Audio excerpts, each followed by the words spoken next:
Negatives ഒന്നും കാണില്ല, positives മാത്രം പൊക്കി പറയാം. നെഗറ്റീവ്സ് അച്ഛനും അമ്മയും പറയുന്നുണ്ടാവില്ല, പോസിറ്റീവ്സിനെ ബൂസ്റ്റ് ചെയ്ത് പറയുന്നുണ്ടാവും. സീനിയർ സ്റ്റാഫ്സ് എന്ത് പറയുന്നത്, ഇതെന്തിനു ഞാൻ പഠിക്കേണ്ട ആവശ്യമൊന്നുമില്ല, ഇതൊക്കെ പഠിച്ചിട്ടാണ് ഇത്രയും കാലം ഇത് വന്ന് പോകും. കുറേ നാളായിട്ട് മിണ്ടാതെ നടക്കുന്ന ആൾക്കാരുണ്ടാവും. സംഭവം ചെറിയ വലിയ ഇഷ്യൂ ആയിരിക്കും. ഡയലോഗിലെ മമ്മൂട്ടിയുടെ കോൺഫിഡൻസ് ഫുള്ള് തകർന്ന് തരിപ്പണായി. പിന്നെ അവിടെ ചെന്ന് പൂരങ്ങളുടെ ഈ സാധനം പുള്ളി പറയുന്നത് മറ്റുള്ള ആൾക്കാരുടെ വാലിഡേഷന് വേണ്ടി, എക്സ്റ്റേണൽ വാലിഡേഷന് വേണ്ടി നമ്മൾ വെയിറ്റ് ചെയ്തുകൊണ്ടേയിരിക്കും.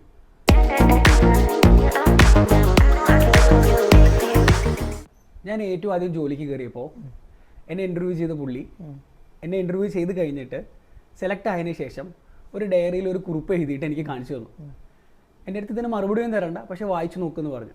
അതിൽ എന്ത് എഴുതിയിട്ടുണ്ടായിരുന്നുണ്ടെങ്കിൽ, we listen not to understand but to reply. We nod our head not to empathise but to prepare for the next sentence. നമ്മൾ ഒരു കോൺവെർസേഷനിൽ വേറൊരാൾ സംസാരിക്കുന്നത് ലിസൺ ചെയ്യുന്നത് ആ കാര്യം മനസ്സിലാക്കാൻ വേണ്ടിയിട്ടല്ല, അടുത്ത സെൻറ്റൻസ് എന്ത് പറയാമെന്ന് ആലോചിക്കാൻ വേണ്ടിയിട്ടാണ്. അന്ന് പുള്ളി അത് പറഞ്ഞപ്പോൾ എൻ്റെ കിളി പാറി, ഇതെന്ത് പുള്ളി ഈ സാധനം എനിക്ക് തന്നിരിക്കുന്നത്, ഫസ്റ്റ് ജോലിക്ക് കയറുകയല്ലേ. പിന്നീട് നമ്മൾ ഈ ഈഗോ എന്ന് പറഞ്ഞ ഇന്നത്തെ ടോപ്പിക്ക്, ആരാണ് ഞാൻ, എന്താണ് ഞാൻ എന്നുള്ള ഈ കോൺസെപ്റ്റിനെ പറ്റി പഠിക്കുമ്പോഴാണ് അന്ന് പുള്ളി ആ കാണിച്ചു തന്ന കുറിപ്പിന് എത്രത്തോളം റെലവൻസ് ഉണ്ടെന്ന് മനസ്സിലായത്. So what is this ego? ആരാണ് ഞാൻ, എന്താണ് നമ്മുടെ ഉദ്ദേശം, നമ്മൾ എന്തിനാണ് ജീവിക്കുന്നത് എന്നുള്ള കുറേ ക്വസ്റ്റ്യൻസിൻ്റെ ആൻസറാണ് ego. Ego is basically central point of our awareness, അല്ലെങ്കിൽ central point of our consciousness എന്ന് പറയാം. കോൺഷ്യസ്നെസ് എന്ന് പറയുന്നത് വേറൊരു ടോപ്പിക്കാണ്. കോൺഷ്യസ്നെസ്സിൻ്റെ സെൻട്രൽ പോയിന്റ് ആണ് നമുക്ക് പറയാൻ പറ്റും ഈഗോനെ. അപ്പോൾ ഓരോ ആൾക്കാരുടെ അടുത്തും നീ ആരാണ് നീ എന്ന ചോദ്യം ഓരോ ആൾക്കാരും നീ ചോദിച്ചു എന്ന് വിചാരിക്കുക, അവരുടെ നിന്നൊക്കെ കിട്ടുന്ന ആൻസർ ഡിഫറെൻ്റ് ആയിരിക്കും. സോ ഈ കോൺഷ്യസ്നെസ്സിൻ്റെ ലെവല് പല ആളുകളിലും പല രീതിയിലുള്ളത് കൊണ്ടാണ് നിനക്ക് ഡിഫറെൻ്റ് ആൻസേഴ്സ് കിട്ടുന്നത്. ഓക്കെ, ഈഗോനെ സിമ്പിളായിട്ട് മനസ്സിലാക്കാൻ ഇതിനൊരു 3 ഡയമെൻഷൻസ് ഉണ്ടെന്ന് മനസ്സിലാക്കുക. ആ 3 ഡയമെൻഷൻസിനുള്ള ഈഗോ മനസ്സിലാക്കി കഴിഞ്ഞാൽ നമുക്കൊരു ബേസിക് ഐഡിയ കിട്ടും. What is this ego? ഞാൻ എന്ന ഭാവം എന്ന് പറയുന്ന ഈ സംഭവങ്ങളൊക്കെ ഈ 3 ഡയമെൻഷൻസ് മനസ്സിലാക്കിയാൽ ഈസി ആയിട്ട് അറിയാൻ പറ്റും. ബേസിക്കലി 3 ഡയമെൻഷൻസ് ആണ് ഈഗോയിനുള്ളത്. ഫസ്റ്റ് ഡയമെൻഷൻ എന്ന് പറയുന്നത് ഫങ്ഷണലാണ്. അതൊരു എക്സാമ്പിൾ വഴി പറഞ്ഞു കഴിഞ്ഞാൽ, ഇപ്പോൾ നമ്മുടെ വീട്ടിലുള്ള ആരെങ്കിലും നമ്മളെ ക്രിട്ടിസൈസ് ചെയ്തു, നീ അത് ചെയ്തത് ശരിയായില്ല, നീ എന്ത് പണിയാ കാണിച്ചതെന്ന് ആരെങ്കിലും നിന്നോട് ചോദിച്ചു കഴിഞ്ഞാൽ നീ ഉടനെ തന്നെ കൗണ്ടർ റിയാക്ട് ചെയ്യും. അവിടെ ഒന്നുമില്ലെങ്കിൽ നീ ചെയ്തതിനെ ജസ്റ്റിഫൈ ചെയ്യും, ഇല്ലെങ്കിൽ ആ ചോദിച്ച ആളുടെ എന്തെങ്കിലും ഒരു കുറ്റം നമ്മൾ പറയും, നീ അന്ന് അങ്ങനെ ചെയ്തിട്ടുണ്ടല്ലോ, നീ വലിയ ഡയലോഗ് ഒന്നും അടിക്കണ്ട എന്ന് പറയും. പക്ഷെ ഇതേ സംഭവം നീ ഒരു ഓഫീസിൽ വർക്ക് ചെയ്യാണ്, നിന്റെ ബോസ് ആണ് നിന്നെ ക്രിട്ടിസൈസ് ചെയ്തെന്ന് വിചാരിക്കാം, നിന്റെ ബോസ് ആണ് നിന്നെ ക്രിട്ടിസൈസ് ചെയ്തതെന്ന് വിചാരിക്കാം. നീ തിരിച്ച് അയാളോട് പറയുമോ നിങ്ങൾ വലിയ ഡയലോഗൊന്നും അടിക്കണ്ട? സോ അത് നമ്മൾ പറയാതിരിക്കുന്നത് എന്തുകൊണ്ടാണ്? നമ്മുടെ ഫങ്ഷണൽ ഈഗോ വർക്കാവുന്നത് കൊണ്ടാണ്. This is functional ego. അത് പറഞ്ഞു കഴിഞ്ഞാൽ നമുക്ക് ഡേഞ്ചർ ഉണ്ടാവും നമുക്കറിയാം. സോ ആ ഫങ്ഷണൽ ഈഗോ ആക്റ്റീവ് ആയിട്ടുള്ള ഒരാൾക്ക് തിരിച്ചങ്ങനെ മറുപടി പറയാൻ പറ്റില്ല. സോ ബേസിക്കലി ഫങ്ഷണൽ ഈഗോ എന്ന് പറഞ്ഞാൽ നമ്മുടെ മാനേജറാണ്. നമ്മുടെ ഇമോഷൻസിനെ കൺട്രോൾ ചെയ്യുക, നമ്മുടെ ഡെയിലി ലൈഫ് പ്ലാൻ ചെയ്യുക, നമ്മൾക്ക് ഇമ്പൾസീവായിട്ട് തോന്നുന്ന വികാരങ്ങളില്ലേ, ആ വികാരങ്ങളെ മുഴുവൻ കൺട്രോൾ ചെയ്തിട്ട് റിയാലിറ്റി അക്സെപ്റ്റ് ചെയ്ത് ജീവിക്കുക. ഇതാണ് ഫങ്ഷണൽ ഈഗോ എന്ന് പറഞ്ഞാൽ നമ്മളുടെ മൈൻഡിൻ്റെ പാർട്ട് ചെയ്യുന്നത്. ഈ ഫങ്ഷണൽ ഈഗോ വീക്കായിട്ടുള്ള ഒരാളാണെന്ന് വിചാരിക്കുക, അയാൾ എടുത്തു ചാടി ബിഹേവ് ചെയ്യും, പെട്ടെന്ന് സെൻസിറ്റീവായി ദേഷ്യപ്പെടും ആൾക്കാരുടെ അടുത്ത്, വളരെ തെറ്റായിട്ടുള്ള തീരുമാനങ്ങൾ എടുക്കും അധികം ആലോചിക്കാതെ, എന്തെങ്കിലും കുഴപ്പങ്ങൾ ചെന്ന് ചാടും, വന്നിട്ട് ഭയങ്കര ഇമ്പൾസീവായിട്ടും ബിഹേവ് ചെയ്യുക. ഈ ഫങ്ഷണൽ ഈഗോ വീക്ക് ആയിട്ടുള്ള ആൾക്കാർ. ഫങ്ഷണൽ ഈഗോ സ്ട്രോങ് ആയിട്ടുള്ള ആൾക്കാർ എവിടെ ആരോട് എങ്ങനെ പെരുമാറണം എന്നുള്ളതിനെ പറ്റി കുറച്ച് ഐഡിയ ഉള്ള ആൾക്കാരായിരിക്കും. This is functional ego. രണ്ടാമത്തെ ഒരു ടൈപ്പ് ഈഗോ എന്ന് പറയുന്നത്, അല്ലെങ്കിൽ രണ്ടാമത്തെ ഈഗോൻ്റെ ഒരു ഡയമെൻഷൻ എന്ന് പറയുന്നത് ഇമോഷണൽ ഈഗോ എന്ന് പറയും. ഇതൊരു ക്ലാസിക് എക്സാമ്പിൾ വെച്ച് പറയാൻ പറ്റും. നമ്മുടെ പ്രാഞ്ചേട്ടൻ മൂവിയിൽ മമ്മൂട്ടി പ്രസംഗിക്കാൻ കയറുന്നുണ്ട് സ്റ്റേജിൽ. അപ്പോൾ സിദ്ദിഖൊരു ഡയലോഗ് അടിക്കും. അപ്പോൾ സിദ്ദിഖ് ഒരു ഡയലോഗ് അടിക്കുന്നുണ്ട്. ആ ഡയലോഗിൽ മമ്മൂട്ടിയുടെ കോൺഫിഡൻസ് ഫുള്ള് തകർന്ന് തരിപ്പണായി. പിന്നെ അവിടെ ചെന്ന് പൂരങ്ങളുടെ ഈ സാധനം പുള്ളി പറയുന്നത്. സോ ഇമോഷണൽ ഈഗോ വീക്ക് ആയിട്ടുള്ള ഒരാളാണ് പ്രാഞ്ചിയേട്ടൻ. ഈസി ആയിട്ട് മനസ്സിലാക്കാൻ അതെങ്ങനെ എക്സ്പ്ലെയിൻ ചെയ്യാന്നുണ്ടെങ്കിൽ, മറ്റുള്ള ആൾക്കാരുടെ വാലിഡേഷന് വേണ്ടി, എക്സ്റ്റേണൽ വാലിഡേഷന് വേണ്ടി നമ്മൾ വെയിറ്റ് ചെയ്തുകൊണ്ടേയിരിക്കും. വേറൊരാളുടെ ഒപ്പീനിയന് ഇമോഷണൽ ഈഗോ വീക്കായിട്ടുള്ള ആൾ ഭയങ്കരമായിട്ടുള്ള ഇമ്പോർട്ടൻസ് കൊടുക്കും. ഫോർ എക്സാമ്പിൾ, നീ ഇപ്പോൾ അടിപൊളിയായിട്ട് ഡ്രസ്സൊക്കെ ചെയ്ത് കോൺഫിഡൻ്റ് ആയിട്ട് കണ്ണാടിയുടെ മുന്നിലൊക്കെ കുറേ നേരം പ്രിപ്പയർ ചെയ്ത് പുറത്തിറങ്ങി വിചാരിക്കുക. പക്ഷെ വേറൊരാൾ വന്നിട്ട് ഇത് എന്ത് കോലാടാൻ ചോദിച്ചു കഴിഞ്ഞാൽ അവിടെ നീ ബലൂണിൽ നിന്ന് കാറ്റ് പോയ പോലെ ചൂളിപ്പോവും. ഇമോഷണൽ ഈഗോ വീക്കായിട്ടുള്ള ആൾക്കാർ. ഇമോഷണൽ ഈഗോ സ്ട്രോങ് ആയിട്ടുള്ള ആൾക്കാർ, അവർക്ക് ക്ലിയർ ആയിട്ട് അറിയാം അവരെന്താണ്, അവരെങ്ങനെയാണ് പെരുമാറേണ്ടത്. അവർക്കൊരു ലെവൽ ഓഫ് കോൺഫിഡൻസും ഒരു ലെവൽ ഓഫ് ഐഡിയ ഉണ്ട് ലൈഫിനെ പറ്റി. ആ ഒപ്പീനിയൻസ് ഒരിക്കലും വേറെ ആൾക്കാരുടെ ഇൻഫ്ലുവൻസിൽ മാറില്ല, പ്രാഞ്ചേട്ടനെ പോലെ അല്ല. So that is emotional ego. മനസ്സിലായോ? സോ ഈ ഇമോഷണൽ ഈഗോ സ്ട്രോങ് ആയിട്ടുള്ള ആൾക്കാരൊക്കെ റിലേഷൻഷിപ്സിലൊക്കെ നല്ല ആൾക്കാരായിരിക്കും, ബെറ്റർ ആയിട്ട് പോകാൻ പറ്റും. ഇപ്പോൾ ഒരാൾക്ക് ഒരു മെസ്സേജ് അയച്ചു, പാർട്ട്ണർക്കോ ഫ്രണ്ടിനോ ഒരു മെസ്സേജ് അയച്ചു, അയാൾ റിപ്ലൈ ചെയ്യുന്നില്ല അല്ലെങ്കിൽ ഫോൺ എടുക്കുന്നില്ല. അപ്പോൾ അയാളുടെ ഇമോഷണൽ ഈഗോ വെച്ച് അയാൾ ചിന്തിക്കും എന്തെങ്കിലും തിരക്ക് കാരണമായിരിക്കും ഫോൺ എടുക്കാത്തത്, തിരിച്ചു വിളിക്കാത്തത് എന്നുള്ളത്. അപ്പോൾ ഹെൽത്തി ആയിട്ട് റിലേഷൻഷിപ്പൊക്കെ മെയിൻറ്റെയിൻ ചെയ്ത് കൊണ്ടുപോകാൻ പറ്റും. റിജക്ഷനെ, ഗിൽറ്റി ഫീലിങ്ങിനെയൊക്കെ ഈ ഇമോഷണൽ ഈഗോ വെച്ചിട്ടാണ് കൺട്രോൾ ചെയ്യുക. ഇമോഷണൽ ഈഗോ വീക്ക് ആയിട്ടുള്ള ആൾക്കാരോ പ്രാഞ്ചേട്ടനെ പോലെ ഇമോഷൻസ് കൺട്രോൾ ചെയ്യാൻ പറ്റാതെ ആരെങ്കിലും ഒരാൾ എന്തെങ്കിലും പറഞ്ഞാൽ അതിൽ ഇൻഫ്ലുവൻസ്ഡ് ആവും. അത് നെഗറ്റീവായിട്ടും പോസിറ്റീവായിട്ടും കേട്ടോ.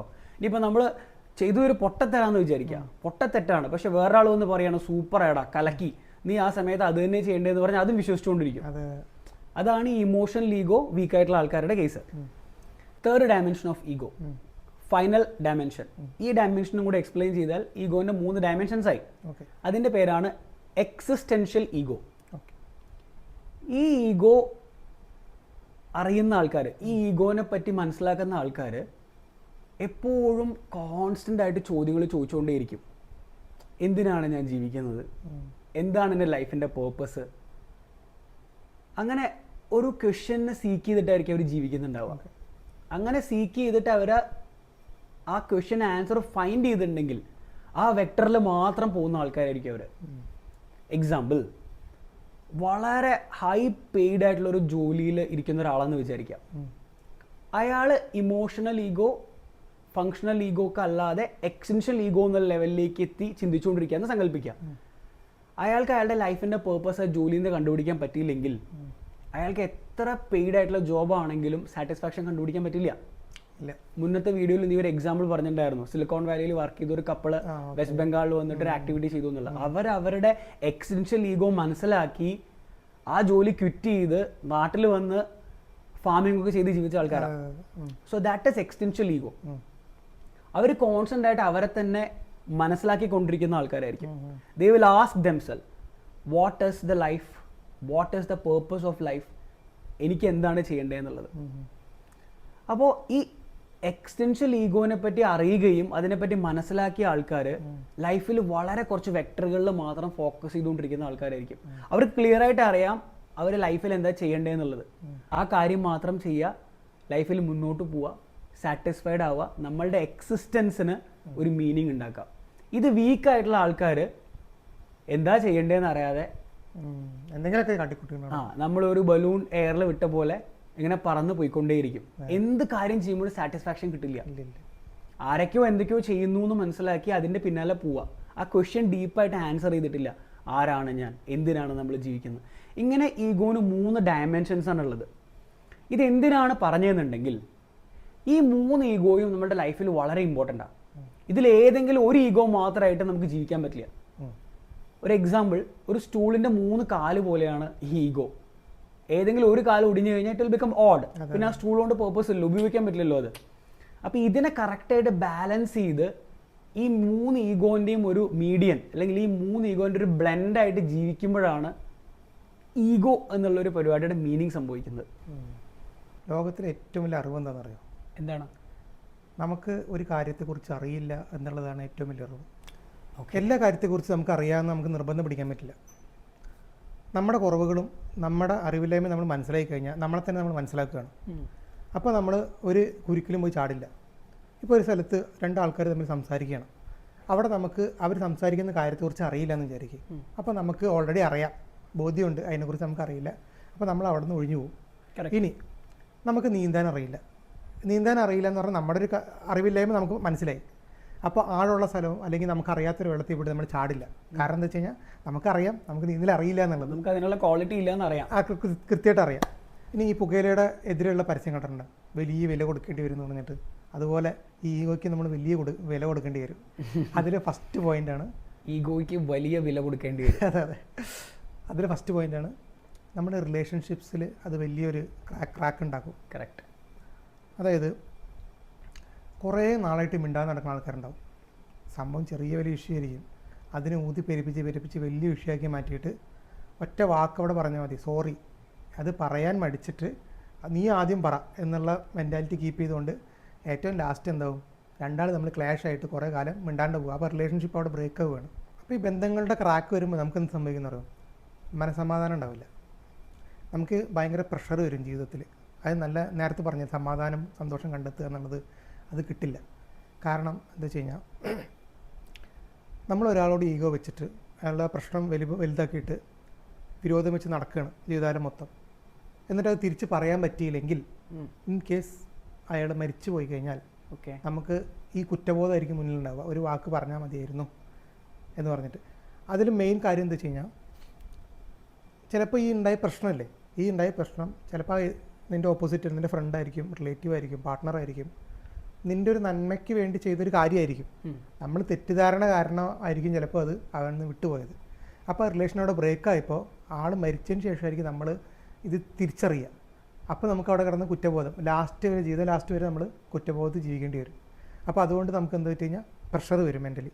ഇതൊരു എക്സാമ്പിൾ ക്ലീനായിട്ട് പറയാം. സ്പടികം എന്നുള്ള സിനിമ എടുത്തു കഴിഞ്ഞാൽ അതിൽ ഒരു ഫ്ലാഷ് ബാക്ക് മാറ്റി നിർത്തി കഴിഞ്ഞാൽ അച്ഛനും മകനും തമ്മിലുള്ള ഒരു ഈഗോനെ കാണിക്കണം. അതായത് അച്ഛൻ മകനെക്കാട്ടും മുമ്പിൽ നിൽക്കണം, മകൻ നിൽക്കണം, അതുപോലെ വിട്ടുകൊടുക്കാൻ മനസ്സില്ല, രണ്ടാളും തമ്മിൽ അടി. ഇതാണ് സിനിമയിൽ കൂടുതൽ കറക്റ്റായിട്ട് കാണിക്കുന്നത്. എന്നിട്ട് ഇതൊരു പോയിൻ്റിൽ എത്തുമ്പോൾ, സിനിമയുടെ അവസാനം എത്തുമ്പോഴത്തേക്കും അപ്പന് മനസ്സിലാവും മകനോട് ചെയ്ത ദ്രോഹങ്ങൾ മനസ്സിലായിട്ട് അതിനെതിരെ, അതായത് അതിന് പ്രായശ്ചിത്തമായിട്ട് പോയിട്ട് ലോറിയുടെ മുകളിൽ എഴുതി വയ്ക്കും, ചെകുത്താൻ എന്നുള്ളത് വായിച്ചിട്ട് സ്പടികം എഴുതി വെച്ചിട്ട് ആത്മഹത്യയ്ക്ക് ഒരുങ്ങുകയാണ്. അപ്പോൾ മോൻ പോയി രക്ഷപ്പെടും. എന്നിട്ട് മകൻ പറയും, ഇത്രയും കാലം ജീവിച്ചതിന് എനിക്ക് ഈ ഒരൊറ്റ കാര്യപ്രവൃത്തി മതി, എൻ്റെ മനസ്സിലെ ഭാരം മൊത്തം തീർന്നു പറഞ്ഞിട്ട്. ഇതിൽ മകനൊരു റിഗ്രറ്റ് ഉണ്ട്, അതായത് അപ്പൻ്റെ ഷർട്ടിൻ്റെ കൈ വെട്ടിക്കളഞ്ഞിട്ടുണ്ട്. അപ്പോൾ അത് ശരിയാക്കാനായിട്ട് മനസ്സ് എടുത്ത് അതിലേക്ക് പ്രവർത്തിക്കുമ്പോഴത്തേക്കും അപ്പം മരിച്ചു. പിന്നെ ശവശരീരത്തിലാണ് ഈ സമർപ്പിക്കുന്നത് ഈ ഡ്രസ്സ്. അപ്പോൾ ഈ കഥയിൽ ആ അപ്പനും മോനും ജസ്റ്റ് ഒരു മിനിറ്റ് മുമ്പ് അല്ലെങ്കിൽ കുറച്ച് ദിവസങ്ങൾ പറഞ്ഞിരുന്നെങ്കിൽ ആ റിഗ്രറ്റ് അവിടെ ഉണ്ടായിണ്ടാവില്ല, സമാധാനം കണ്ടെത്താൻ പറ്റും ജീവിതത്തിൽ. ഈഗോ കാരണം നമുക്ക് വേറൊരു നഷ്ടം എന്താ വെച്ച് കഴിഞ്ഞാൽ നമുക്ക് പുതിയ കാര്യങ്ങൾ പഠിക്കാൻ പറ്റില്ല. എനിക്കെല്ലാം അറിയാം എന്നുള്ളൊരു ഭാവം നമുക്ക് വന്നാൽ നമ്മൾ എന്ത് വെച്ച് കഴിഞ്ഞാൽ പുതിയ കാര്യങ്ങൾ വന്നാൽ പഠിക്കാൻ നിൽക്കില്ല. അത് മെയിൻ്റെ ഡോറ് ഷട്ട് ചെയ്തു, അത്രേ ഉള്ളൂ. ഇത് മെയിനായിട്ട് എവിടെയാണ് നമുക്ക് ക്ലീനായി മനസ്സിലാക്കി കഴിഞ്ഞാൽ സെയിൽസ് ജോലിയിലാണ്. അതായത് സീനിയർ സ്റ്റാഫുകളുണ്ടാകും കുറച്ച് പേര്, അവരെന്ത് വെച്ച് കഴിഞ്ഞാൽ കമ്പനി പുതിയതായിട്ട് സെയിൽസിനെ സ്മൂത്താക്കാൻ വേണ്ടി എന്തെങ്കിലും സിസ്റ്റം കണ്ടുപിടിച്ച് വെച്ചിട്ടുണ്ടാവും, അല്ലെങ്കിൽ കമ്പ്യൂട്ടർ സ്ട്രാറ്റജീസ് ഉണ്ടാവും. അതേപോലെ സോഫ്റ്റ്വെയറുകൾ പുതിയ, അതായത് ചെറിയ സിസ്റ്റത്തിൽ ബില്ലിങ് സോഫ്റ്റ്വെയറിൻ്റെ ഒരു ഇഷ്യൂ, അതൊക്കെ ഈസി ആക്കാൻ വേണ്ടി പലത് കണ്ടുപിടിച്ച് വെച്ചിട്ടുണ്ടാവും. സീനിയർ സ്റ്റാഫ്സ് എന്ത് പറയുന്നത്, ഇതെന്തിന് ഞാൻ പഠിക്കേണ്ട ആവശ്യമൊന്നുമില്ല, അതെ ഇത്രയും കാലം എന്ന് പറഞ്ഞിട്ട് പോകും. അവിടെ എന്താ പറ്റുക വെച്ച് കഴിഞ്ഞാൽ ആ ഒരു അപ്ഡേഷൻ അവർ മുൻതൂക്കം കൊടുക്കാത്ത കാരണം അവർക്ക് നന്നായിട്ട് പെർഫോം ചെയ്യാൻ പറ്റില്ല, സെയിൽസിൽ പിന്നോട്ട് വരും, കമ്പനിയുടെ ഗ്രോത്ത് മുരടിക്കും. അപ്പോൾ ഞാനെന്ന ഭാവം, എനിക്കെല്ലാം അറിയാമെന്നുള്ള ഭാവം ഉള്ളതുകൊണ്ട് പഠിക്കില്ല. ഇത് ചില സമയത്ത് അത് കുട്ടികൾക്ക് കുറേ പേർക്ക് നന്നായിട്ട് പഠിക്കുന്ന കുട്ടികളായിരിക്കും, ക്ലാസ് ടെസ്റ്റുകളിലൊക്കെ 95-100 മാർക്കുകൾ വാങ്ങുന്ന കുട്ടികൾ മെയിൻ എക്സാമിൽ അവർക്ക് മാർക്ക് കുറയും. അത് പാരൻസ് ശ്രദ്ധിക്കാത്ത കാരണമാണ്. അവർക്ക് എല്ലാം അറിയാമെന്നുള്ളൊരു ഭാവം അവിടെ വരുമ്പോൾ അതിനെ നമ്മൾ നോട്ട് ചെയ്ത് അതിനെക്കുറിച്ച് പറഞ്ഞു കൊടുക്കണം. അത് പറഞ്ഞു കൊടുക്കുന്ന കുട്ടികളാണ് ക്ലാസ് ടെസ്റ്റിന് 80-70 വാങ്ങിയത് മെയിൻ എക്സാമിന് 100 വാങ്ങുന്നതും, അല്ലാതെ ക്ലാസ് ടെസ്റ്റിന് 90-95 വാങ്ങിയവർ മറ്റേ ബാക്കിലേക്കായി പോകുന്നതും. ഇതിലൊരു പോയിന്റ് എനിക്ക് കണക്ട് ചെയ്യാനുള്ള എന്താണെന്നുണ്ടെങ്കിൽ, ഏറ്റവും കൂടുതൽ സർവൈവ് ചെയ്യുന്ന ആൾക്കാർ ഏറ്റവും കൂടുതൽ നോളജുള്ള ആൾക്കാരോ ഏറ്റവും കൂടുതൽ സ്ട്രോങ് ആയിട്ടുള്ള ആൾക്കാരോ ഒന്നും അല്ല. ഇവിടെ ആ പോയിന്റ് ബ്യൂട്ടിഫുൾ ആയിട്ട് കണക്ട് ചെയ്യാൻ പറ്റും. ഈഗോ ഉള്ള ഒരാൾക്ക് ചേഞ്ച് എന്ന് പറയുന്ന ഫാക്ടർ പറ്റില്ല. ഇല്ല. ബിക്കോസ് എനിക്ക് എല്ലാ നോളേജും അറിയാം, എനിക്ക് എല്ലാ ഇൻഫർമേഷനും അറിയാം, ഞാനാണ് ഏറ്റവും ബെസ്റ്റ്, സുപ്പീരിയർ കോംപ്ലക്സ് ഒക്കെ വന്ന ഒരാൾക്ക് പിന്നെ ഒരു ചേഞ്ച് ഉണ്ടാവില്ല. ഇല്ല. അയാൾ അതിൽ തന്നെ തുടർന്ന് പോകുന്ന ആളായിരിക്കും. ഏറ്റവും ബെസ്റ്റായിട്ട് പെർഫോം ചെയ്യുന്നതും ഏറ്റവും ബെസ്റ്റായിട്ട് സർവൈവ് ചെയ്യുന്നതും ചേഞ്ചിനെ അല്ലെങ്കിൽ മാറ്റങ്ങളെ ഏറ്റവും അടിപൊളിയായിട്ട് അഡാപ്റ്റ് ചെയ്യുന്ന ആൾക്കാരായിരിക്കും. അപ്പോൾ ഈ മാറ്റങ്ങളെ അഡാപ്റ്റ് ചെയ്യണമെങ്കിൽ അതിന് ഈഗോ എന്നുള്ള ഒരു ഫീലിംഗ് അല്ലെങ്കിൽ ഈഗോ എന്നുള്ള ഒരു കോൺസെപ്റ്റിനെ നമ്മൾ മാറ്റി വെക്കണം. ബിക്കോസ് എനിക്കും മാറാനുണ്ട്. പുതിയ അപ്ഡേഷൻസ് വരുമ്പോൾ, നീ പറഞ്ഞ എക്സാമ്പിളിലെ പുതിയ അപ്ഡേഷൻസ് വരുമ്പോൾ ഓക്കെ എനിക്കിവിടെ ചേഞ്ച് ചെയ്യാനുണ്ട് എന്നുള്ള ഒരു അണ്ടർസ്റ്റാൻഡിങ് ഉണ്ടെങ്കിൽ മാത്രമേ അത് അഡാപ്റ്റ് ചെയ്യാൻ പറ്റുള്ളൂ. കറക്റ്റ് അല്ലേ? അതില്ലാതെ ഞാനാണ് ബെസ്റ്റ് എന്ന് വിചാരിച്ച പിന്നെ ഒന്നും പോസിബിൾ അല്ലല്ലോ. ഇവിടെ നീ ഇപ്പോൾ ഈ പറഞ്ഞ ഈഗോ കൊണ്ട് എനിക്ക് ഏറ്റവും കൂടുതൽ നമ്മുടെ സൊസൈറ്റിയിൽ കാണുന്ന 2 ടൈപ്പ് ഈഗോ ആണ്. ഒന്ന് സുപ്പീരിയർ ഈഗോയും പിന്നെ ഒന്ന് ഇൻഫീരിയർ ഈഗോയും. ഇത് നമ്മളുടെ കൊളോക്കിയലായിട്ട് നമ്മളെല്ലാവരും സുപ്പീരിയർ കോംപ്ലക്സ്, ഇൻഫീരിയർ കോംപ്ലക്സ് എന്നൊക്കെ പറഞ്ഞ് എക്സ്പ്ലെയിൻ ചെയ്യാറുണ്ട്. സുപ്പീരിയർ ഈഗോ എന്ന് പറഞ്ഞു കഴിഞ്ഞാൽ നമ്മൾ സ്വയം വിചാരിച്ചു വെച്ചിരിക്കുന്നത് നമ്മളാണ് ബെസ്റ്റ്. എന്തെങ്കിലും ഒരു അച്ചീവ്മെന്റ് ഉണ്ടായി കഴിഞ്ഞാൽ അതിന്റെ ക്രെഡിറ്റ് മുഴുവൻ എനിക്കാണ്, ഈ ക്രെഡിറ്റ് ഒന്നും നമുക്ക് ഷെയർ ചെയ്യാൻ പറ്റില്ല. ഇൻഫീരിയർ ഈഗോ ആവട്ടെ വളരെ ബാഡ് ആയിട്ടുള്ള ഫീലിംഗ് ആയിരിക്കും നമുക്ക് ഉണ്ടാവുക. എന്നെ കൊണ്ട് ഒന്നിനും പറ്റില്ല, ഞാൻ എല്ലാവരെക്കാട്ടിലും മോശക്കാരനാണ്. നമുക്ക് നമ്മളെക്കുറിച്ച് ആലോചിക്കുമ്പോൾ തന്നെ ഒരു താഴ്ന്ന ഫീലിംഗ് വരിക. നമ്മളൊരു സമൂഹത്തിൻ്റെ ഒരു ഗ്രൂപ്പായിട്ടുള്ള ഒരു എൻവയോൺമെന്റിലേക്ക് പോകുമ്പോൾ അവിടെ സ്വയം നമുക്ക് നമ്മൾ ചെറുതാണെന്നൊരു ഫീലിംഗ് വരിക. ഇതാണ് ഇൻഫീരിയർ ഈഗോ. ഇതിൻ്റെ രണ്ടിൻ്റെയും റൂട്ട് കോസ് എന്താണെന്നുണ്ടെങ്കിൽ നമ്മൾ ചെറുപ്പത്തിൽ വളർന്നു വന്ന സാഹചര്യങ്ങളും നമ്മളുടെ പാരൻറ്റിങ്ങും ഇല്ലേ, അതാണ് ഇതിൻ്റെ ഏറ്റവും ബേസ് ആയിട്ടുള്ള റൂട്ട് കോസ്.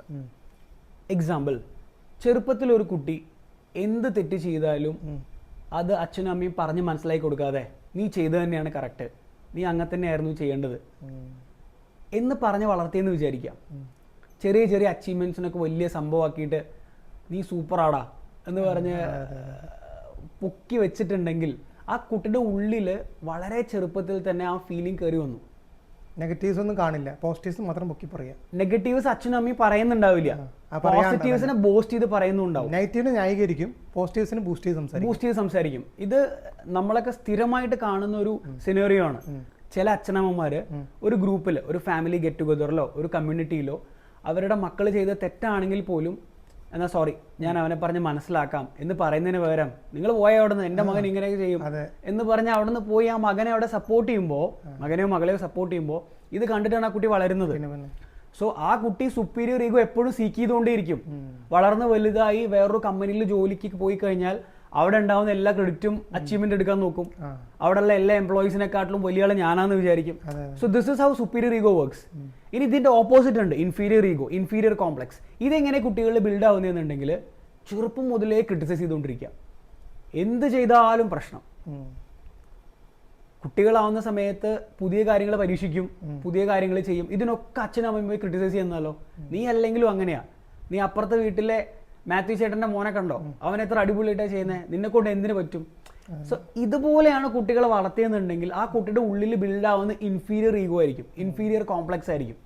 അപ്പോൾ ആ കുട്ടി വളർന്ന് വലുതായി ഒരു ഗ്രൂപ്പിലേക്ക് ചെല്ലുമ്പോൾ മറ്റുള്ള ആൾക്കാരുടെ വാലിഡേഷൻ സീക്ക് ചെയ്തുകൊണ്ടിരിക്കും.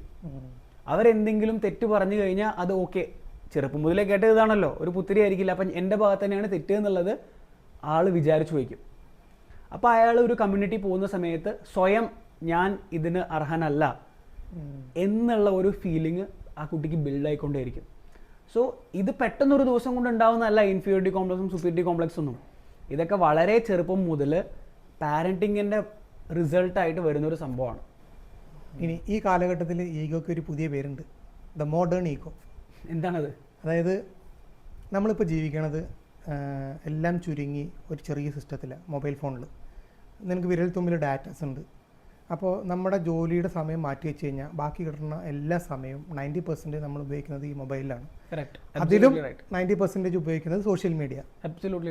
അപ്പോൾ നമ്മൾ കഴിക്കുന്ന ഭക്ഷണം, നമ്മളിടുന്ന ഡ്രസ്സുകൾ, നമ്മൾ പോകുന്ന സ്ഥലങ്ങൾ, നമ്മുടെ സന്തോഷമായ കാര്യങ്ങൾ മൊത്തം പോസ്റ്റ് ചെയ്തിട്ട് മറ്റുള്ളവൻ്റെ ലൈക്കിനും, അതായത് മറ്റുള്ളവൻ്റെ മുമ്പിൽ നമ്മൾ നിൽക്കുകയാണ്. അതായത് എല്ലാവരെക്കാട്ടും സന്തോഷവാനാണ്, ഞാനൊരു ബാക്കിയുള്ള ആൾക്കാരെക്കാട്ടും എന്തോ ഒരു നല്ല കാര്യം ഞാൻ ചെയ്തുകൊണ്ടിരിക്കേണ്ട ജീവിതത്തിൽ. പക്ഷേ യഥാർത്ഥ സങ്കടവും അവൻ്റെ ജീവിതവും അവനവിടെ റിഫ്ലക്റ്റ് അല്ല. ഓൺലി സന്തോഷം മാത്രം പുഷ് ചെയ്ത് പോവുക. ഇതിലെന്താ പറ്റുക വെച്ച് കഴിഞ്ഞാൽ, തൊട്ടടുത്തിരി നിൻ്റെ പാർട്ട്ണർ ആയിക്കോട്ടെ, നിൻ്റെ സഹോദരനായിക്കോട്ടെ, നീ അവനെ സോഷ്യൽ മീഡിയയിൽ കാണുമ്പോൾ ഒക്കെ ഹാപ്പിയാണ്. പക്ഷേ അവൻ്റെ ഉള്ളിലുള്ള അടുത്തുള്ള ആളുടെ സങ്കടം നമ്മൾ കാണില്ല. കാരണം നമ്മൾ ഹാപ്പിയാണല്ലോ, അതുകൊണ്ടാണല്ലോ അവൻ പോസ്റ്റ് ചെയ്തത്. അങ്ങനെ ചീത്ത വരും. അപ്പോൾ നമ്മളെ ജീവിതത്തിൽ സത്യം പറഞ്ഞാൽ ഒരു കണക്ഷൻ ഇല്ലാണ്ട് ഒറ്റപ്പെട്ട് തകർന്നു പോകും. ഇനി ഇതിൽ വരുന്നൊരു വേറൊരു ഡേഞ്ചർ സാധനമാണ്, ഗൂഗിളും യൂട്യൂബൊക്കെ നമുക്കുണ്ട് ഇപ്പോൾ. അപ്പോൾ നമുക്ക് എന്ത് ഡാറ്റ വേണമെങ്കിലും, നിനക്കൊരു കാര്യത്തെക്കുറിച്ച് അറിയണമെങ്കിൽ ഗൂഗിളിൽ അടിച്ചാൽ മതി, വാട്ട് ഈസ് ദിസ് എന്ന് അടിച്ചു കൊടുത്തു കഴിഞ്ഞാൽ നിനക്ക് ഡാറ്റ കിട്ടി, ആൻസർ കിട്ടി. അപ്പോൾ നിൻ്റെ മനസ്സിൽ തോന്നുന്നത് എനിക്കെല്ലാം അറിയാം എന്നൊരു തോന്നൽ വരും. കാരണം എൻ്റെ കയ്യിൽ വിരൽത്തുമ്പിൽ ഡാറ്റ ഉണ്ട്. ഈ ഒരു കാര്യം പറയുമ്പോൾ അതിനെ തിരിച്ച് അത് പറയാനോ കുറച്ചുകൂടി ഈസിയായി. അപ്പോൾ ഇവിടെ മെയിനായിട്ട് എന്താ സംഭവിക്കണമെന്ന് വെച്ച് കഴിഞ്ഞാൽ, ഇപ്പോഴത്തെ ജനറേഷനിൽ, ഞാൻ പറയുന്നത് ഏജ് വൈസുള്ള ജനറേഷനല്ല, ഇപ്പോഴത്തെ ഈ കാലഘട്ടത്തിൽ എല്ലാ ആൾക്കാരും, വയസ്സാൾക്കാരായിക്കോട്ടെ, ഇപ്പോൾ ജീവിച്ചുകൊണ്ടിരിക്കുന്ന എല്ലാവരും, ഈ ആൾക്കാർക്ക് ഈ ഡാറ്റയിലുണ്ട് വേറൊരുത്തിൻ്റെ സംസാരിക്കുമ്പോൾ അവൻ്റെ ഒരു കോൺഫ്ലിക്റ്റ് ഉണ്ടായി വിചാരിച്ചോ. ആ കോൺഫ്ലിക്റ്റിൽ അതിൻ്റെ സൊല്യൂഷൻ എന്താ, അതിന് ലോജിക്കൽ തിങ്കിങ് അവിടെ വരില്ല. ആ പറയുന്ന ആളുടെ ഓപ്പോസിറ്റ് എന്ത് പോയിന്റ് അടിക്കുക എന്നുള്ളതാണ് അവൻ്റെ ചിന്ത. അതാ ഞാൻ ഈ വീഡിയോയുടെ ആദ്യം പറഞ്ഞേ, we listen, not to understand but to reply. ഇപ്പൊ ഞാൻ നിന്നോട് സംസാരിക്കുമ്പോഴായാലും നമ്മുടെ കോൺവെർസേഷനിലായാലും നീ പറയുന്നത് ഞാൻ കേൾക്കുന്നുണ്ട്, അത് കഴിഞ്ഞിട്ട് എന്റെ പോയിന്റ് പറയുന്നത്, we don't have debate.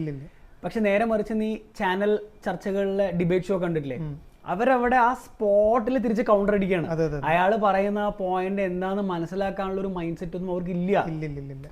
Every one is listening to reply, not to understand. അതാണ് എൻ്റെ ആദ്യത്തെ കമ്പനിയുടെ മാനേജർ ഒരു പേപ്പറിൽ എഴുതി തന്നത്. And I think it is very very relevant these days. അപ്പോൾ അതിൻ്റെ കോൺഫ്ലിക്റ്റിൻ്റെ ഏറ്റവും ടോപ്പ് വാക്ക് സ്റ്റേറ്റ്മെൻറ്റ് നിൻ്റെ ആയിരിക്കണം. അത് അത്രേ അവർ ചിന്തിക്കണുള്ളൂ. അല്ലാണ്ട് നമ്മളൊരു ലോജിക്കലായിട്ട് പറയുമ്പോൾ അതിന് ഇങ്ങനെ ഒരു കുഴപ്പമുണ്ട് അല്ലേ, അപ്പോൾ ആ കുഴപ്പത്തിന് സൊല്യൂഷൻ ചെയ്യാനായിരിക്കും തർക്കിക്കുന്ന പേഴ്സൺസ് ഉദ്ദേശിക്കുക. പക്ഷേ നമ്മുടെ മൈൻഡിൽ എന്താ, നമ്മുടെ ആ സ്റ്റേറ്റ്മെൻറ്റിൽ ടോപ്പ് നമ്മളായിരിക്കണം, ലാസ്റ്റ് വാക്ക് നമ്മുടെ ആയിരിക്കണം. ഇനി ഈ പറയുന്ന മോഡേൺ ഏജിന് ചെറിയൊരു എക്സാമ്പിൾ പറഞ്ഞു കഴിഞ്ഞാൽ എല്ലാവർക്കും കണക്റ്റ് ആവും. What is that? എൻ്റെ ഒരു ഫ്രണ്ട് ഉണ്ടായിരുന്നു, ആശാൻ വർക്ക് ചെയ്യുന്ന സമയത്ത്, ജോലി സ്ഥാപനത്തിൽ കയറിയ സമയത്ത് അവൻ നല്ല ഹൈ പെർഫോമറും, അതായത് കമ്പനിയിലെ ഒരു വിശ്വസ്തന ഒരാളായിരുന്നു. പക്ഷെ പിന്നീട് അവന് അത് ആവാൻ പറ്റിയില്ല, അതിന് ഡീപ്രൊമോട്ടായിട്ട് അത് താഴേക്ക് പോയി. അപ്പോൾ ഞാൻ ചോദിച്ചു അവനോട്, എടാ എന്താ റീസൺ എന്താ നിനക്ക്? അപ്പോൾ ഇവൻ ജോലിക്ക് കയറിയ സമയത്ത് #വർക്ക് ലൈഫ് ഹസിൽ, #ബോസ് ലൈഫ് അങ്ങനെ പറഞ്ഞിട്ട് ഹാഷ്ടാഗ് ഇട്ട് പോസ്റ്റ് ചെയ്ത് സോഷ്യൽ മീഡിയ പോസ്റ്റ് ചെയ്തിരുന്ന. അപ്പോൾ ഇവന് സോഷ്യൽ മീഡിയയിൽ ആൾക്കാരെ കാണിക്കലായിരുന്നു ലക്ഷ്യം. അതേപോലെ ഇവന് വേറൊരാളോട് കാര്യങ്ങൾ ഡിസ്കസ് ചെയ്യില്ല, ഇത് ഈ കമ്പനിയിലെ ആൾക്കാരായിട്ട് ഡിസ്കസ് ചെയ്യില്ല. കാരണം എല്ലാം ഗൂഗിളിൽ അടിച്ചിട്ട് അവൻ ചെയ്യുന്നത് ശരിയാണ്, അവനെല്ലാത്തൊരു പെർഫെക്ഷനിസം വേണമെന്ന് പറഞ്ഞിട്ട് അവൻ പറയുന്ന കാര്യത്തിനെ ജസ്റ്റിഫൈ ചെയ്യുക, അവൻ പറയുന്ന കാര്യത്തിന് വേറൊരാളുടെ ഒപ്പീനിയൻ എടുക്കാതിരിക്കുക എന്നുള്ളതൊക്കെയാണ് അവൻ്റെ മൈൻഡ്. അപ്പം അങ്ങനെ ചെയ്യുന്ന സമയത്ത് കമ്പനിയിൽ ഒരു പുതിയ പ്രൊജക്റ്റ് വന്ന സമയത്ത് ഈ ആൾക്കാരെ കൂടി ഡിസ്കസ് ചെയ്യുകയാണ്. അതിലൊരു സീനിയർ എംപ്ലോയി പറഞ്ഞു, എടാ നിൻ്റെ പ്രൊജക്റ്റ് എല്ലാം ഓക്കെയാണ്, പക്ഷേ അതിൽ ചെറിയൊരു കാര്യം നിനക്ക് മിസ്റ്റേക്ക് വരും. അത് എന്താ പ്രൊജക്റ്റിനെ കുറിച്ച് എനിക്ക് അറിയാത്തതുകൊണ്ടാണ്, ഒരു മിസ്റ്റേക്ക് വരും. അപ്പോൾ അതിനെതിരായിട്ടുള്ളൊരു സൊല്യൂഷൻ ഈ സീനിയർ എംപ്ലോയി സജസ്റ്റ് ചെയ്തു, പറഞ്ഞു കൊടുത്തു, നീ ഇങ്ങനെ ചെയ്താൽ നന്നായിരിക്കും. പക്ഷേ ഇവന് ഈഗോ അടിച്ചു. അത് എൻ്റെ പ്രൊജക്റ്റ്, ഞാൻ ഉണ്ടാക്കിയ ഐഡിയയിൽ മറ്റുള്ള ആൾക്കാരുടെ മുമ്പിൽ അത് കൊള്ളില്ല എന്നുള്ളൊരു വാക്ക് കേട്ടല്ലോ, അതിന് സൊല്യൂഷൻ ആലോചിക്കേണ്ട, ലോജിക്ക് തിങ്ക് ചെയ്യേണ്ട. ഇവൻ എന്ത് ചെയ്തു, ആ പറഞ്ഞ സീനിയർ എംപ്ലോയി ആയിട്ട് വാക്തർക്കമായിട്ട് അയാളെ ഇഗ്നോർ ചെയ്തു, അയാൾ പറഞ്ഞ കാര്യത്തിൽ പുച്ഛിച്ചു. എന്താ റിസൾട്ട് എന്ന് വെച്ച് കഴിഞ്ഞാൽ ആ പ്രൊജക്റ്റ് അട്ടർ ഫെയിലിയറായി. അങ്ങനെ കമ്പനിയിൽ നിന്ന് ഇവന് 2 കാര്യങ്ങൾ മിസ്സായത്. ഒന്ന്, ഈ സീനിയർ എംപ്ലോയി, ഈ സീനിയർ എന്ന് പറഞ്ഞാൽ നല്ല എക്സ്പീരിയൻസ്ഡ് എംപ്ലോയി ആണ്, അയാളെ സപ്പോർട്ട് നഷ്ടപ്പെട്ടു. രണ്ടാമത്തത്, കമ്പനിയിലെ വിശ്വസ്തത പോയി. ഇപ്പോൾ പിന്നെ എന്താ സംഭവിച്ചു വെച്ച് കഴിഞ്ഞാൽ, ഈ സീനിയർ എംപ്ലോയിയുടെ കൂടെ നിന്ന് സ്റ്റാഫ് ഉണ്ടല്ലോ, അയാളെ റെസ്പെക്ട് ചെയ്ത് അയാളുടെ കൂടെ നിന്ന് സ്റ്റാഫുകൾ അവർ പ്രൊമോട്ടായി കയറിപ്പോയി. അപ്പോൾ ഇവൻ താഴേക്ക് വന്നു. അപ്പോൾ അതിൽ ശരിക്കും പറഞ്ഞാൽ എന്താ ഉണ്ടായി വെച്ചാൽ ഇവൻ്റെ ഈഗോ വർക്കൗട്ട് ആയതാണ് ഇതിൽ. അപ്പോൾ ഇതിൽ നമുക്ക് എല്ലാ ഈഗോനെ കണക്ട് ചെയ്യാൻ പറ്റും. അവൻ്റെ മനസ്സമാധാനം പോയി, റിലേഷൻഷിപ്പ് ബ്രേക്കായി. ഞാൻ പറഞ്ഞ functional ego, emotional ego, existential ego, ego കൂടി ഇതിൽ കണക്ട് ചെയ്തിട്ട് അവൻ തകിടം പറഞ്ഞു അവൻ്റെ ലൈഫ്. ഇനി എങ്ങനെ ഇത് കോപ്പപ്പ് ചെയ്ത് ഡെയിലി ജീവിക്കാം? നമ്മുടെ ഡെയിലി ലൈഫിൽ ഈ ഈഗോനെ മനസ്സിലാക്കി എങ്ങനെ ഇതിൻ്റെ മുകളിൽ പറക്കാം എന്നുള്ളതാണ് ഞാൻ പറയാൻ പോകുന്നത്. നമ്മൾ ഒരുപാട് ചിന്തിച്ചു കൂട്ടിയതുകൊണ്ടോ, ഈഗോനെ പറ്റി ഭയങ്കര ഡീപ്പായിട്ട് പഠിച്ചതുകൊണ്ടോ, മനസ്സിലാക്കിയോണ്ടോ ഒന്നും ഈഗോ നമ്മുടെ നിന്ന് പോകാൻ പോകുന്നില്ല. ബിക്കോസ് ആ തിങ്കിങ് വീണ്ടും ഈഗോ ആണ്. അതെ അതെ. ഇനി വേറൊരു രീതിയിൽ എനിക്ക് ഭയങ്കര വിൽ പവർ ഉണ്ട്, ഞാൻ ഉറപ്പായിട്ടും ഈഗോ ഇല്ലാതെ ജീവിക്കും എന്ന് പറഞ്ഞാലും നമുക്ക് ഈഗോനെ ബീറ്റ് ചെയ്യാൻ പറ്റില്ല. ബിക്കോസ് ആ ചിന്തിക്കൽ തന്നെ സുപ്പീരിയർ ഈഗോ ആണ്. സോ ഇവിടെ എങ്ങനെയാണ് ഈഗോനെ നമ്മൾ ഫേസ് ചെയ്യുന്നുണ്ടെങ്കിൽ ഒരു ട്രിക്കി സംഭവമാണ്. അതിന് ഏറ്റവും കൂടുതൽ വേണ്ടത് അവയർനെസ് ആണ്. നമുക്ക് തോന്നുന്ന ഇമോഷൻസിനെയും ഫീലിങ്സിനെയും നമ്മളൊരു സെപ്പറേറ്റ് എൻറ്റിറ്റി ആയിട്ട് മനസ്സിലാക്കണം.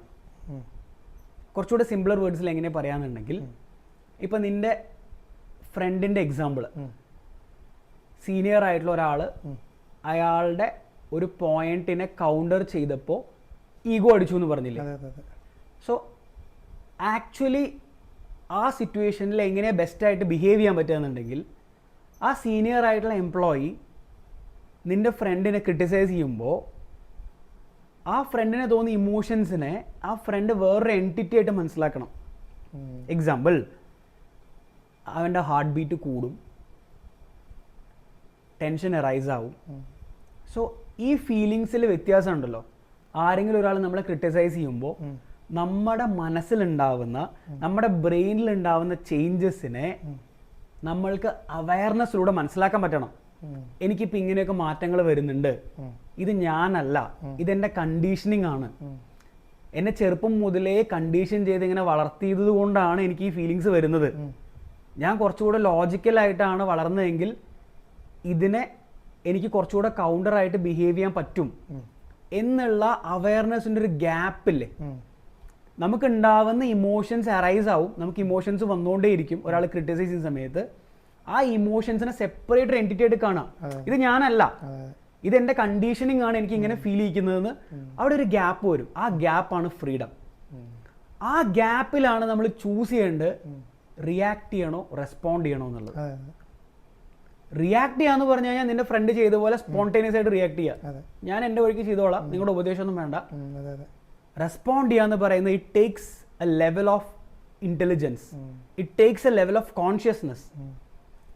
അയാൾ പറയുന്നതിൽ എന്തെങ്കിലും പോയിന്റ് ഉണ്ടോ, എന്തെങ്കിലും ലോജിക്കലായിട്ടൊരു കാര്യമാണോ അയാൾ പറയുന്നത് എന്ന് മനസ്സിലാക്കിക്കൊണ്ട് റിപ്ലൈ കൊടുക്കുന്നതിനെയാണ് റെസ്പോണ്ട് ചെയ്യാന്ന് പറയാം. ഈ അവയർനെസ് ആണ് നമ്മൾ ബിൽഡ് ചെയ്യേണ്ടത്. അല്ലാതെ ഒരിക്കലും നമുക്ക് ഒരു ഡിസിപ്ലിൻ ആയിട്ടുള്ള അപ്രോച്ച് കൊണ്ടോ ഭയങ്കര സുപ്പീരിയർ വിൽ പവർ കൊണ്ടോ ഒന്നും ഈഗോനെ അറ്റാക്ക് ചെയ്യാൻ പറ്റില്ല. Because ego is very necessary. Ego ഇല്ലാതെ ജീവിക്കാനും പറ്റില്ല. പക്ഷേ നമ്മളുടെ കയ്യിൽ നിന്ന് ഇമോഷൻസ് പോകുന്നു, അല്ലെങ്കിൽ നമ്മളിപ്പോൾ നോർമലി ബിഹേവ് ചെയ്യുന്ന അല്ലാതെ നമുക്ക് വരുന്ന ഇമോഷൻസിൽ ഉണ്ടാവുന്ന ഷിഫ്റ്റ് ഉണ്ടല്ലോ, ആ ഷിഫ്റ്റിനെ നമുക്ക് അവയർനെസ്സിലൂടെ മനസ്സിലാക്കാൻ പറ്റണം. ഓക്കെ, ഇപ്പം ഇത് സംഭവിക്കുന്നുണ്ട്, ഞാൻ ഈ നേരത്തെ പറഞ്ഞ പോലത്തെ ഫീലിങ്സ് സംഭവിക്കുന്നുണ്ട്, ഇതെൻ്റെ കണ്ടീഷനിങ് ആണ് എന്ന് ചിന്തിക്കാൻ പറ്റിയാൽ there you can win ego. ഞാനിപ്പോൾ ഈ പറഞ്ഞ രീതിയിൽ സിറ്റുവേഷൻസിനെ മനസ്സിലാക്കുന്ന ആൾക്കാരാണെന്ന് വിചാരിക്കാം. അവർക്ക് ദേഷ്യം വരുമ്പോൾ അവരൊരിക്കലും പറയില്ല ഐ ആം ആംഗ്രി എന്ന് പറയില്ല, എനിക്ക് ദേഷ്യം വരുന്നു എന്ന് പറയില്ല. പകരം അയാളുടെ ഉള്ളിലുള്ള ഫീലിംഗ്, ഓക്കെ എനിക്ക് ദേഷ്യം വരുന്നുണ്ട്, ഒന്നുമില്ലെങ്കിൽ അയാളുടെ അടുത്ത് ഓപ്പൺ ആയിട്ട് പറയും എനിക്ക് ദേഷ്യം വരുന്നുണ്ട്, നമുക്ക് കുറച്ച് കഴിഞ്ഞ് സംസാരിക്കാം. അല്ലെങ്കിൽ അയാൾ സ്വയം മനസ്സിൽ വിചാരിക്കും എനിക്ക് ദേഷ്യം വരുന്നുണ്ട്, ഞാൻ ഈ സ്ഥലത്ത് നിന്ന് സ്കൂട്ടാവാം, ബെറ്റർ മിണ്ടാതിരുന്ന് പോവാം. സോ ആ ലെവൽ ഓഫ് ഇമോഷണൽ ഈഗോ, ആ ലെവൽ ഓഫ് ഫങ്ഷണൽ ഈഗോ, ആ ലെവൽ ഓഫ് എക്സിസ്റ്റൻഷ്യൽ ഈഗോ നമ്മൾ ബിൽഡ് ചെയ്യണം. ഇങ്ങനെ ബിൽഡ് ചെയ്ത ഒരാൾ ഞാൻ തോറ്റുപോയി എന്ന് ഒരിക്കലും പറയില്ല. അതിനെ എങ്ങനെ എടുക്കുന്നുണ്ടാവുക, തോറ്റു എന്നുള്ളൊരു ഫീലിംഗ് എൻ്റെ മനസ്സിലിപ്പോൾ വരുന്നുണ്ട്, അപ്പോൾ അതിനെ ഓവർകം ചെയ്യാൻ ഞാൻ എന്ത് ചെയ്യും എന്നാണ് അയാൾ ചിന്തിക്കുക. ഞാൻ തോറ്റുപോയി എന്ന് അയാൾ ഒരിക്കലും പറയില്ല. That is very different. ഞാൻ തോറ്റുപോയി എന്ന് പറയുന്നതും തോറ്റു എന്നുള്ളൊരു ഫീലിംഗ് എനിക്ക് വരുന്നുണ്ട് കേട്ടോ എന്ന് പറയുന്നത് രണ്ടാണ്. സെയിം സബ്ജക്റ്റ് നമ്മൾ രണ്ട് കോണ്ടെക്സ്റ്റിൽ എടുക്കുന്നത്. So this is how you can win ego. ഇങ്ങനെ ജീവിക്കുന്ന ആൾക്കാരുണ്ടല്ലോ, ആ പാറ്റേണിനെ ബ്രേക്ക് ചെയ്യും. ബിക്കോസ് അവരൊരു ഗ്യാപ്പ് കൊടുക്കും എല്ലാ കാര്യങ്ങൾക്കും. അവരുടെ ഇമോഷൻസിനെ ഒരു സെപ്പറേറ്റ് എൻറ്റിറ്റി ആയിട്ട് കണ്ട് എല്ലാ തവണ റിയാക്ട് ചെയ്യുന്നതിന് മുന്നും ഒരു ഗ്യാപ്പ് കൊടുക്കും. ഇങ്ങനെ ബിഹേവ് ചെയ്യുമ്പോഴാണ് നമ്മൾ സംസാരിക്കാതെ തന്നെ ഇൻസ്പയർ ആയിട്ട് പോകും. ചില ആൾക്കാർ വന്ന് ഘോരം പ്രസംഗിച്ചിട്ടൊക്കെ ആയിരിക്കും മോട്ടിവേറ്റ് ചെയ്യുന്നുണ്ടാവുക. ഇതുപോലെ ബിഹേവ് ചെയ്യുന്ന ആൾക്കാരുണ്ടല്ലോ, അവർ വളരെ മെച്യൂറായിട്ട് ഒരു ടഫ് സിറ്റുവേഷൻ വരുന്ന സമയത്ത് വളരെ കാമായിട്ട് അവിടെ ബിഹേവ് ചെയ്ത് പോകും. ഇത് കാണുമ്പോൾ ബാക്കിയുള്ളവർ ചിന്തിക്കും അയാളൊരു ഇൻസ്പിറേഷനായി മാറും. സൈലൻ്റ് ആയിട്ട് എങ്ങനെ ഇൻസ്പയർ ചെയ്യാന്നുള്ള എക്സാമ്പിളാണ് ഞാൻ പറഞ്ഞത്. ഇതുപോലത്തെ ടഫ് സിറ്റുവേഷൻസ് വരുമ്പോൾ അത്രയും ഈഗോനെ പറ്റി മനസ്സിലാക്കുകയും അത്രയും മൈൻഡിനെ കൺട്രോൾ ചെയ്യുന്ന ആൾക്കാർക്ക് മാത്രമേ അങ്ങനെ ബിഹേവ് ചെയ്യാൻ പറ്റുള്ളൂ. എൻ്റെ ഒരു പേഴ്സണൽ ഒപ്പീനിയൻ ആട്ടോ, എല്ലാ ആളുകളും ഒരു ടെക്നോളജിക്കൽ റെവല്യൂഷൻ പോലെ ലോജിക്കലായിട്ട് എല്ലാവരും ചിന്തിച്ച് ഒരുപാട് നോളജ് ബിൽഡ് ചെയ്യുന്നതിനെക്കാട്ടിലും നമ്മുടെ പ്ലാനറ്റിന് ആവശ്യമുള്ളത് ഈ ഒരു കോൺഷ്യസ്നെസ് ആണ്. ഈഗോ, ഞാൻ എന്ന ഭാവം, ആ അണ്ടർസ്റ്റാൻഡിങ്ങും അതിനെ എങ്ങനെ മെരുക്കിയെടുക്കാം എന്നുള്ളതും. ഞാൻ പറയുന്നത് കംപ്ലീറ്റ്ലി ഇറാഡിക്കേറ്റ് ചെയ്യാനല്ല. കംപ്ലീറ്റ്ലി ഇറാഡിക്കേറ്റ് ചെയ്താൽ നമുക്ക് ജീവിക്കാൻ പറ്റില്ല. ഈ ഒരു ബാലൻസ് ഉണ്ടല്ലോ, ഈ ഒരു ബ്ലെൻഡ് ഉണ്ടല്ലോ, ഇത് മനസ്സിലാക്കി എടുക്കുന്നതാണ് നമ്മുടെ പ്ലാനറ്റിന് ഇപ്പോൾ വേണ്ട ഏറ്റവും വലിയ റെവല്യൂഷൻ എന്ന് എനിക്ക് ഫീൽ ചെയ്യുന്നുണ്ട്. That is the highest level of consciousness. ഇപ്പം നീ പറഞ്ഞില്ലേ, അതായത് മറ്റുള്ളവരുടെ പ്രവൃത്തി നമുക്ക് ഇൻസ്പയർ ആവും എന്നുള്ളത്. അതായത് ഒരുപാട് വാക്കില്ലാതെ എന്നെ ഈ AI അതുപോലെ ഇമ്പാക്റ്റ് ചെയ്തിട്ടുണ്ട്, എന്നെ ഇൻസ്പയർ ചെയ്തിട്ടുണ്ട്. അതെങ്ങനെ വെച്ച് കഴിഞ്ഞാൽ, ഞാൻ AIക്ക് പ്രോംപ്റ്റ് ചെയ്തു എനിക്ക് ഇന്ന പോലെ ഡാറ്റ വേണം. അപ്പോൾ ഈ ഞാൻ അടിച്ചു കൊടുത്ത പോലെയല്ല AI എനിക്ക് തരുന്നത്. അപ്പോൾ ഞാൻ വീണ്ടും എന്ത് ചെയ്തു, അതിന് അടിച്ചു കൊടുത്തു. അപ്പോൾ ഞാൻ കൊടുക്കുന്ന ഡാറ്റയ്ക്ക് അനുസരിച്ച് കുറച്ച് ഡാറ്റയായിട്ട് എനിക്ക് വരുന്നത്. അവസാനം എനിക്ക് ദേഷ്യം വന്നിട്ട് ഗെറ്റ് ലോസ്റ്റ് എന്ന് പറഞ്ഞ് ഞാൻ അടിച്ചു ടൈപ്പ് ചെയ്തു. AI ഒന്നും പറഞ്ഞില്ല, ഓക്കെ എന്ന് പറഞ്ഞിട്ട് പോയി. അത് എന്നെ ഭയങ്കരമായിട്ട് എന്നെ ഇൻസ്പയർ ചെയ്തത്. എന്താ കാരണം വെച്ച് കഴിഞ്ഞാൽ, നമുക്കൊരു കാര്യം കിട്ടാണ്ട് വരുമ്പോൾ നമ്മൾ ഫ്രസ്ട്രേറ്റഡ് ആയിട്ട് നമ്മൾ എന്ത് പെരുമാറി കഴിഞ്ഞാലും ഈ ഓപ്പോസിറ്റ് നിൽക്കുന്ന ആൾ അത് അത്രയും വളരെ ലാഘവത്തോടു കൂടി ഓക്കെ അല്ലെങ്കിൽ ക്ഷമയോട് കൂടി ഉത്തരം പറയുമ്പോഴാണ് നമ്മൾ ഇൻസ്പയർ ആവുന്നത്. ഇപ്പോൾ നമ്മൾ ഇത്രയും പറഞ്ഞ കാര്യങ്ങളെ വെച്ച് നോക്കുമ്പോൾ നമ്മൾ ജീവിക്കുന്നത് ഒരു ചട്ടക്കൂടിലാണ്. അതൊരു കിളിക്കൂട് എന്നൊക്കെ പറയും. അതിൻ്റെ ഉള്ളിൽ നമ്മളിങ്ങനെ ഞാനാണ് ഏറ്റവും വലുത്, എന്നെക്കാട്ടും വേറെ ആരുമില്ല, വേറെ ആരും അഭിപ്രായം എനിക്ക് എടുക്കേണ്ട ആവശ്യമില്ല എന്ന് പറഞ്ഞ് എന്നെ തന്നെ ബിൽഡ് ചെയ്ത് ഞാനെന്ത് വലിയ സംഭവമാണെന്ന് കയറ്റി വെച്ചിട്ടുള്ളൊരു ജീവിതമാണ് നമ്മൾ ജീവിക്കുന്നത് വിചാരിക്കുക. ആ ജീവിതത്തിൽ നമ്മൾ മറന്നു പോകുന്നൊരു കാര്യമാണ് നീ നേരത്തെ പറഞ്ഞ ഫ്രീഡം. നമ്മൾ സന്തോഷമായി ജീവിക്കാനുള്ള ഫ്രീഡം, പ്രഷറില്ലാതെ ജീവിക്കാനുള്ള ഫ്രീഡം, ഇതൊക്കെയാണ് നമ്മൾ മറന്നു പോകുന്നത്. മറ്റുള്ളവരുടെ മുമ്പിൽ ഞാൻ ശരിയാണെന്നും ഞാൻ വലുതാണെന്നും കാണിക്കാൻ വേണ്ടി നമ്മൾ കുറേ പ്രയത്നിക്കും. ആ പ്രയത്നങ്ങളൊക്കെ നമുക്ക് പ്രഷറാണ് തരുന്നത്. ഒരു എക്സ്റ്റേണൽ വാലിഡേഷന് വേണ്ടി നമ്മൾ എപ്പോഴും സീക്ക് ചെയ്തുകൊണ്ടിരിക്കും. അതെ. അപ്പോൾ വേറൊരാളുടെ ഒപ്പീനിയനിലാണ് നമുക്ക് സാറ്റിസ്ഫാക്ഷൻ കിട്ടുള്ളൂ. അപ്പോൾ അങ്ങനെ സംഭവിക്കുന്നത് വെച്ച് കഴിഞ്ഞാൽ നമ്മുടെ മൈൻഡ് ഓട്ടോമാറ്റിക്കായിട്ട് നമ്മൾ നമ്മുടെ ഇഷ്ടം പോലെ ജീവിക്കാൻ മറന്നു. എന്നിട്ട് മറ്റുള്ള ആൾക്കാർ പറയുന്നത് കേട്ടിട്ട് കാരണം നമുക്ക് എന്താ വേണ്ടത്, അവരുടെ മുമ്പിലുള്ള അവർ പൊക്കിയടിക്കുമ്പോൾ അവർ കയറി നിൽക്കുക എന്നുള്ളതാണ്. അവർ നമ്മളെ വാലിഡേറ്റ് ചെയ്യുമ്പോഴും അവർ നമ്മളെ അപ്ലോഡ് ചെയ്യുമ്പോഴൊക്കെയാണ് നമ്മുടെ ഈഗോ വർക്കാവുന്നത്, നമ്മുടെ ഈഗോ ഫീഡ് ആവുന്നത് അങ്ങനെയാണ്. അപ്പം നമ്മൾ വീണ്ടും അതിനെ ട്രൈ ചെയ്തുകൊണ്ടേയിരിക്കും. അതെ. അപ്പോൾ നമുക്ക് കൂടുതൽ പ്രഷർ വരും, അതായത് മറ്റുള്ളവരുടെ മുമ്പിൽ മുന്നോട്ട് നിൽക്കാൻ വേണ്ടിയിട്ട്. ഇപ്പോൾ അതിൽ ഏറ്റവും വലിയ കാര്യമാണ് മറ്റുള്ളവനൊരു പുതിയ കാറ് വാങ്ങി, ഒരു പുതിയ വീട് വെച്ചു, അപ്പോൾ എനിക്കും വാങ്ങണം, അപ്പോൾ എനിക്കും വീട് വെക്കണം, അങ്ങനെ തോട്ട് വരില്ലേ? അതെന്താ കൂടുതൽ പ്രഷറാവുകയാണ്. നമ്മുടെ അയലോക്കത്തെ ആളോ നമ്മുടെ ഫ്രണ്ടോ നന്നായി എന്ന് വിചാരിച്ച് നമ്മളതിൽ സന്തോഷിക്കുക ചെയ്യേണ്ടത്. ഈ ഈഗോ ബ്രേക്കായ മാത്രമേ നമുക്കത് സന്തോഷിക്കാൻ പറ്റുള്ളൂ, അല്ലെങ്കിൽ നമുക്കതിലേക്ക് എത്താൻ പറ്റുള്ളൂ, പീസ് ഓഫ് മൈൻഡ് റീച്ച് ആവുള്ളൂ. കാരണം ഇപ്പോൾ നമ്മുടെ കൂട്ടുകാരൻ ഇപ്പോൾ ഒരു പണക്കാരനായി എന്ന് വിചാരിക്കുക, പണക്കാരൻ നമ്മൾ സന്തോഷിക്കുക, ഓക്കെ ആ പണക്കാരനായി, അപ്പോൾ അവൻ ആ പണം വെച്ചിട്ടായിരിക്കും എന്തെങ്കിലും ചെയ്യണത്. നമ്മൾ പണക്കാരനായിട്ടില്ല, അപ്പോൾ അത് വിചാരിച്ചിട്ട് അവന് മുന്നിൽ പിടിച്ചിരിക്കാൻ വേണ്ടിയിട്ട് കടവും വാങ്ങി ചെയ്യാന്ന് പറഞ്ഞാൽ അതൊരു മണ്ടത്തരം എന്നേ പറയാൻ പറ്റുള്ളൂ. ഇനി നമ്മൾ വേറൊരാളുടെ വാലിഡേഷനെ കുറിച്ച് ഇരിക്കുന്ന പറഞ്ഞില്ലേ, ചില ആൾക്കാരുടെ വാലിഡേഷൻ നമ്മൾ എടുക്കുകയും വേണം. ഓക്കെ, അതായത് നമ്മളെങ്ങോട്ട് അറിവുള്ള ആൾക്കാർ നമ്മളെന്തെങ്കിലും അവരുടെ മേഖലയിൽ ഒരു മണ്ടത്തരം ചെയ്യുമ്പോഴോ അല്ലെങ്കിൽ തെറ്റ് ചെയ്യുമ്പോഴോ അവരുടെ എക്സ്പീരിയൻസ് വെച്ച് നമുക്ക് പറഞ്ഞു തരും. അത് നമുക്ക് അക്സെപ്റ്റ് ചെയ്യാനുള്ള ബുദ്ധി വേണം. അതേപോലെ തന്നെ ചില ഫീഡ്ബാക്കുകൾ, ഇപ്പോൾ ഞാൻ എക്സാമ്പിൾ പറയാം, ചില യൂട്യൂബ് ചാനലുകളിൽ അടിയിൽ ഫീഡ്ബാക്ക് ഇടും, പച്ചത്തെറി എഴുതും ആൾക്കാർ. എന്നിട്ട് ആ ഫീഡ്ബാക്കിനെതിരെ ഈ ആൾ, അതായത് നീ ഇന്നെ കമൻറ്റ് ചെയ്തു, എന്നിട്ട് ആ കമൻറ്റിനെതിരെ സംസാരിക്കും ദേഷ്യത്തിൽ. അതങ്ങനെയല്ലേ ചെയ്യേണ്ടത്.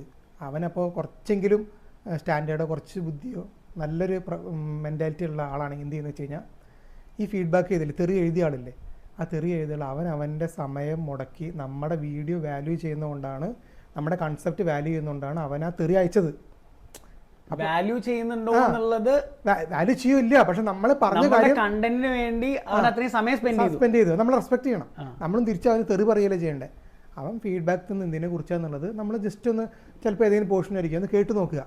അത് സത്യമാണെങ്കിൽ ഫീഡ്ബാക്ക് തന്നതിൽ എന്തെങ്കിലും കാര്യം ഉണ്ടോ എന്നുള്ളത് അതും ചിന്തിച്ചു നോക്കുക.